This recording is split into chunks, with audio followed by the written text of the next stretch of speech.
श्री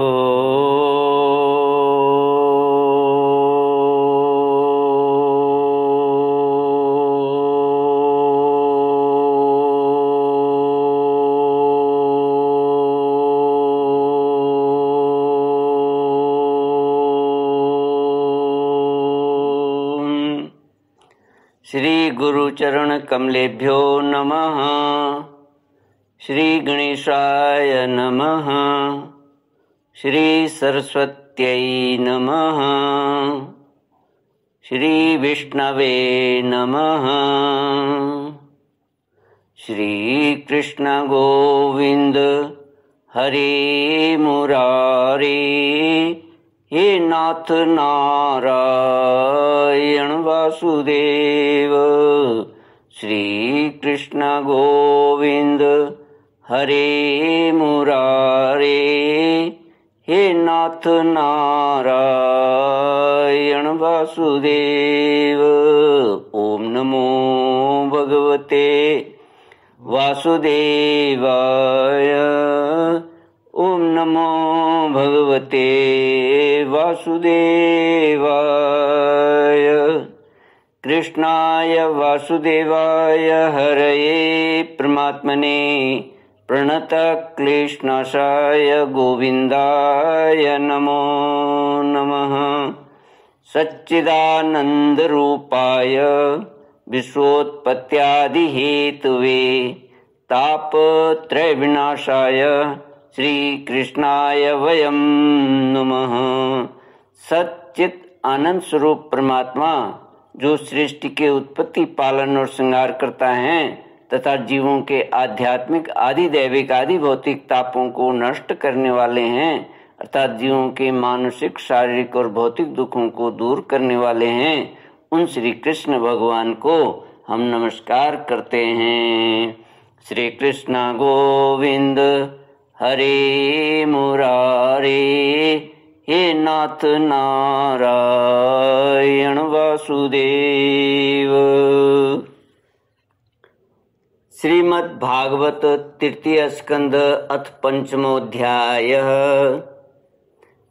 श्री शुक उवाच द्वारिध्यो नद्या ऋषभा कुरूणां मैत्रीयमासीनमगाधबोधम् क्षत्तोपसृत्याच्युतभावशुद्ध पप्रच्छ सौशील्यगुणाभितृप्तः।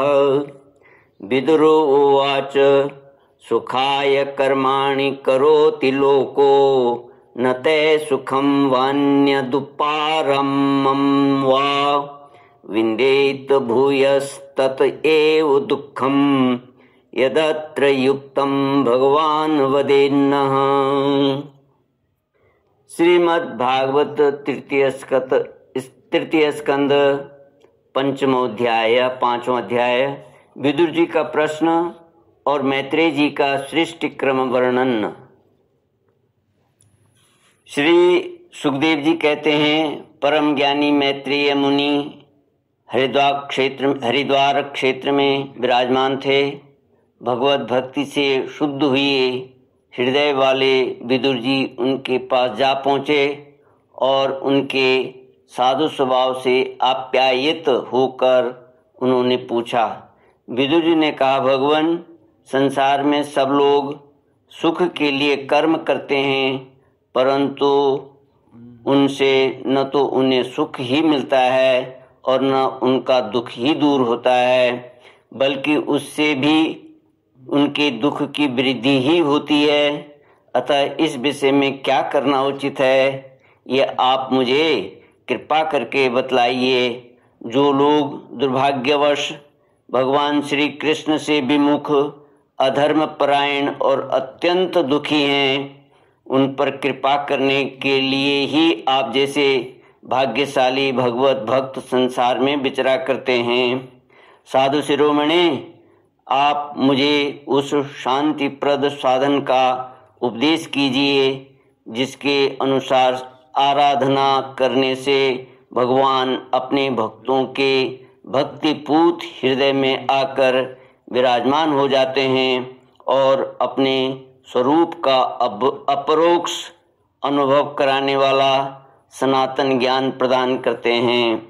त्रिलोकी के नियंता और परम स्वतंत्र श्री हरि अवतार लेकर जो जो लीलाएं करते हैं, जिस प्रकार अकर्ता होकर भी उन्होंने कल्प के आरंभ में इस सृष्टि की रचना की, जिस प्रकार इसे स्थापित कर वे जगत के जीवों की जीविका का विधान करते हैं, फिर जिस प्रकार इसे अपने हृदय आकाश में लीन कर वृत्ति शून्य हो योग माया का आश्रय लेकर शयन करते हैं, और जिस प्रकार वे योगेश्वरेश्वर प्रभु एक होने पर भी इस ब्रह्मांड में अंतर्यामी रूप से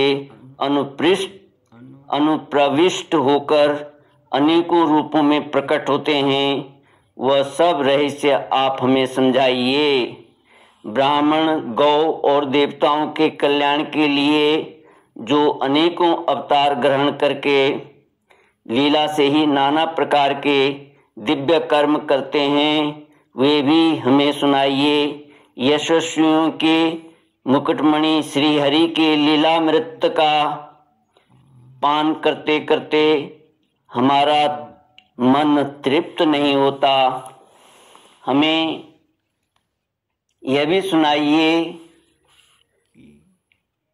कि उन समस्त लोकपतियों के स्वामी श्री हरि ने इन लोकों, लोकपालों और लोकालोक पर्वत से बाहर के भागों को, जिनमें ये सब प्रकार के प्राणियों के अधिकारानुसार भिन्न भिन्न भेद प्रतीत हो रहे हैं, किन तत्वों से रचा है।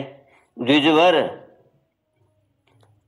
उन विश्वकर्ता स्वयंभू श्री नारायण ने अपनी प्रजा के स्वभाव, कर्म, रूप और नामों के भेद की किस प्रकार रचना की है। भगवान, मैंने श्री व्यास जी के मुख से ऊंच नीच वर्णों के धर्म तो कई बार सुने हैं, किंतु अब श्री कृष्ण कथामृत के प्रभाव को छोड़कर अन्य स्वल्प सुखदायक धर्मों से मेरा चित्त ऊब गया है। उन तीर्थपाद श्री हरि के गुणानुवाद से तृप्त हो भी कौन सकता है। उनका तो नारद आदि महात्मा गण भी आप जैसे साधुओं के समाज में कीर्तन करते हैं, तथा जब ये मनुष्यों के कर्ण रंध्रों में प्रवेश करते हैं, तब उनकी संसार चक्र में डालने वाली घर गृहस्थी की आसक्ति को काट डालते हैं। भगवान, आपके सखा मुनिवर कृष्ण द्वैपायन ने भी भगवान के गुणों का वर्णन करने की इच्छा से ही महाभारत रचा है। उसमें भी विषय सुखों का उल्लेख करते हुए मनुष्यों की बुद्धि को भगवान की कथाओं की ओर लगाने का ही प्रयत्न किया गया है। यह भगवत कथा की रुचि श्रद्धालु पुरुष के हृदय में जब बढ़ने लगती है, तब अन्य विषयों से उसे विरक्त कर देती है। वह भगवत चरणों के निरंतर चिंतन से आनंदमग्न हो जाता है और उस पुरुष के सभी दुखों को तत्काल अंत हो जाता है। मुझे तो उन शोचनीयों के भी शोचनीय अज्ञानी पुरुषों के लिए निरंतर खेद रहता है, जो अपने पिछले पापों के कारण श्री हरि की कथाओं से विमुख रहते हैं। हाय, काल भगवान उनके अमूल्य जीवन को काट रहे हैं और वे वाणी, देह और मन से व्यर्थ वाद विवाद, व्यर्थ चेष्टा और व्यर्थ चिंतन में लगे रहते हैं। मैत्रेय जी, आप दीनों पर कृपा करने वाले हैं, अतः भौरा जैसे फूलों में से रस निकाल लेता है, उसी प्रकार इन लौकिक कथाओं में से इनकी सारभूता परम कल्याणकारी पवित्र कीर्ति श्री हरि की कथाएं छांटकर हमारे कल्याण के लिए सुनाइए। श्री कृष्ण गोविंद हरे मुरारे, हे नाथ नारायण वासुदेव। उन सर्वेश्वर ने संसार की उत्पत्ति, स्थिति और संहार करने के लिए अपनी माया शक्ति को स्वीकार कर राम, कृष्ण आदि अवतारों के द्वारा जो अनेकों अलौकिक लीलाएं की हैं, वे सब मुझे सुनाइए। श्री सुखदेव जी कहते हैं, जब विदुर जी ने जीवों के कल्याण के लिए इस प्रकार प्रश्न किया, तब तो मुनि श्रेष्ठ भगवान मैत्रेय जी ने उनकी बहुत बड़ाई करते हुए यूं कहा। श्री मैत्रेय जी बोले, साधु स्वभाव विदुर जी, आपने सब जीवों पर अत्यंत अनुग्रह करके यह बड़ी अच्छी बात पूछी है। आपका चित्त तो सर्वदा श्री भगवान में ही लगा रहता है, तथापि इससे संसार में भी आपका बहुत सुयश फैलेगा। आप श्री व्यास जी के औरस पुत्र हैं, इसलिए आपके लिए यह कोई बड़ी बात नहीं है कि आप अनन्य भाव से सर्वेश्वर श्री हरि के ही आश्रित हो गए हैं। आप प्रजा को दंड देने वाले भगवान यम ही हैं। मांडव्य ऋषि का शाप होने के कारण ही आपने श्री व्यास जी के वीर्य से उनके भाई विचित्र वीर्य की भोग पत्नी दासी के गर्भ से जन्म लिया। आप सर्वदा ही श्री भगवान और उनके भक्तों को अत्यंत प्रिय हैं। इसीलिए भगवान निज धाम पधारते समय मुझे आपको ज्ञानोपदेश करने की आज्ञा दे गए हैं। इसलिए अब मैं जगत की उत्पत्ति, स्थिति और लय के लिए योग माया के द्वारा विस्तारित हुई भगवान की विभिन्न लीलाओं का क्रमशः वर्णन करता हूँ। श्री कृष्ण गोविंद हरे मुरारे, हे नाथ नारायण वासुदेव। ओम पूर्णमद पूर्णमिदं पूर्णात् पूर्णमुदच्यते पूर्णस्य पूर्णमादाय पूर्णमेवावशिष्यते। ओम शांति शांति शांति। हरि ओम। श्री गुरुभ्यो नमः। हरि ओम।